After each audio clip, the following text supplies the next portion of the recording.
I'm going to ask you a really tough one. Can you give me your Canadian Mount Rushmore? Ooh, okay. Drum roll. But I already know who I'm gonna pick. But you can't pick any hearts. Oh, come on! Oh my God. What? You are begging to be put in the sharpshooter. You are begging to be. Oh my gosh. Wait. Because otherwise you are you would just killing me. you'd list all the hearts. I get it. I need a sip Rightfully of water, so. right? Okay. I mean, I think I asked you this years ago, and you were like Bret Hart, Owen Hart, Stu Hart, and like I don't know, British Bulldog or something. Yeah. No, this is tough. I mean, damn, that's a tough question. Holy moly! I need a glass of red wine. No heart adjacent. Okay. Okay. No hearts. Can I just start this off by saying I think Bret Hart is really the greatest of all time? Who's going to disagree? No, I mean, okay, I will get to that. Let me simmer. Let me simmer on that. I think, though, like, when I think of the greatest professional wrestlers ever, I feel like Bret he's so much more appreciated now than ever before because people are able to really, like, understand what his body of work is. His matches, they're still so relevant. They're still so talked about. People, like, I think about his match with Steve Austin, WrestleMania 13. I think it was one of the, if not the greatest WrestleMania match ever. Think about Bret versus Shawn Michaels. You know, their Iron Man match. That was insane. Bret Hart versus Mr. Perfect.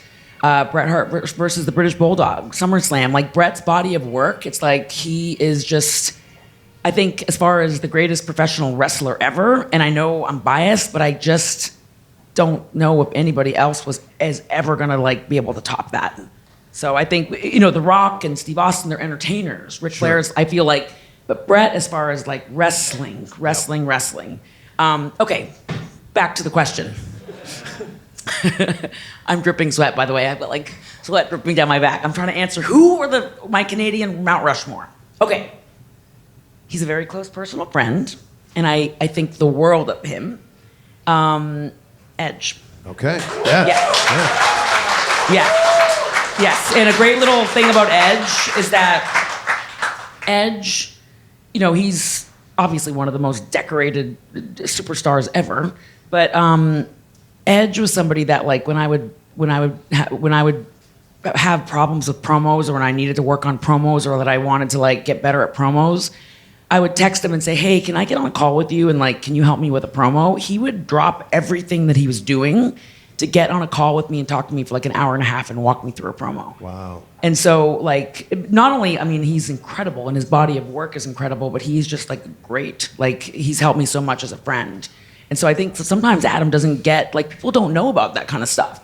Like, he's just very genuine, and I always remember him, like, helping me and saying, like, say it like this, Natty. And, like, then he would watch the promo, he'd call me back, he'd analyze it with me, and it was nice to have somebody like that really care and help. So that's my little Edge thing. Yeah. We can't say Edge without Christian. Yeah. Because it's funny because, like, I watched a match. I think it was on SmackDown. I can't quite remember, but I watched a match between Christian and Randy Orton, and I thought, like, wow, they have magical chemistry. And I like, you know, I always knew I liked Christian, but I remember watching Christian in there with Randy, and I was like, you just see that even though he's in there with Randy, who's obviously a huge leader in the ring, Christian is a leader. I mean, he's a bad guy, he's a heel, but, like, and he spent a lot of his career being a heel, but Christian is just, he's very, very good. And he's one of my favorites. Okay, that's two. This is where it starts to get tough, because you're like, oh, now I'm leaving people out. I know. Okay, I am going to say somebody that's a little bit left field, because people would obviously think, you know, Natty's going to say, like, Trish Stratus. And of course, I do think Trish is amazing. I think she's incredible. I think she's done so much as a pioneer for women's wrestling. But for me, I'm always going to have a spot in my heart for the underdog. And Gail Kim. Yeah. And so it's nothing to take away from Trish by any means, because I think Trish is awesome. But knowing Gail Kim the way that I do, and knowing like how talented she is, and the way like she's had some really great matches. And I know some of her best work has been in TNA against like I know Tiffany or Taryn Terrell. Yep. Sorry, she used to be Tiffany in WWE. Gail and Taryn Terrell, Gail and Kong. Just Gail, the thing about Gail is that not only, so once her career was done, she wasn't done giving back. And that's what I love about Gail, is that behind the scenes, if people actually knew the stuff that Gail does behind the scenes, it's just incredible. She really helps like give women opportunities that might not have gotten opportunities before. Just a few weeks ago, she had reached out to me about something, and we were able to help someone, and she was just like, I want to make sure that more women get opportunities that wouldn't have had a chance to get opportunities. And so she's always fighting for the underdog. She loves wrestling. She's so talented. And she, to me, deserves her flowers. So as far as, yes. Yeah. Okay. As far as Canadian. So now there's just one spot left. Okay. Oh my gosh. Oh my goodness. Oh my goodness. Well, Oh my goodness. here's the thing. I know I've said a lot of people that may not necessarily be in WWE, but we can't say the greatest Canadian wrestlers without bringing up Chris Jericho.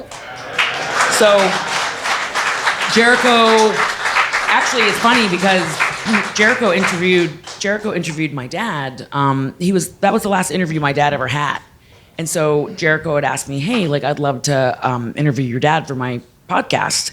And I remember saying to Chris, like, I've just been really careful about not letting my dad do a lot of that kind of stuff because he's not been feeling himself lately. And Chris, the way he treated my dad and the way that he just handled the interview with so much respect, because my dad was at that time struggling a little bit with his memory and stuff. Chris was so amazing to my dad. But when you think about Chris, I think Chris is a friend of mine, but when I think about Chris's body of work, it's hard to leave him. You cannot leave Chris Jericho out of the conversation. Yeah, and the way that he reinvents himself every handful of years, it's incredible. Yeah, he's just like, and it's just so hard because I'm good friends with Kevin Owens, and I love Sami Zayn, but when I think about, we got to think about body of work. You know, when you think about it's just, Chris has been a part of very pivotal times in the industry. You think about like his Y2J stuff, and you think about like... It's one of the greatest WWE debuts of all time. And you think about the stuff that he did even when he was in Japan. A lot of like, he's also, and then again, I don't mean to go off on a tangent, but I like every time there's ever a GoFundMe for anyone, you see like Chris Jericho's name at the top of the list as the highest donor, like the highest person donating to like people that he doesn't know. Yeah. You know, people like, he's helped people in my family like with stuff like that. And so I think Chris is awesome. I think Edge is awesome. I think Christian is awesome. And I think Gail is awesome. And so to me, like, that's hard. I'm blown up. I am blown up. That's a pretty great Mount Rushmore, not including any hearts. It's just tough because, like I said, I have so many Canadian friends. Like, I should have thought about Chelsea Green because she's amazing. But, you know, we got to give Gail her flowers. But I love Chelsea Green. How funny is Chelsea? I love her. Hilarious.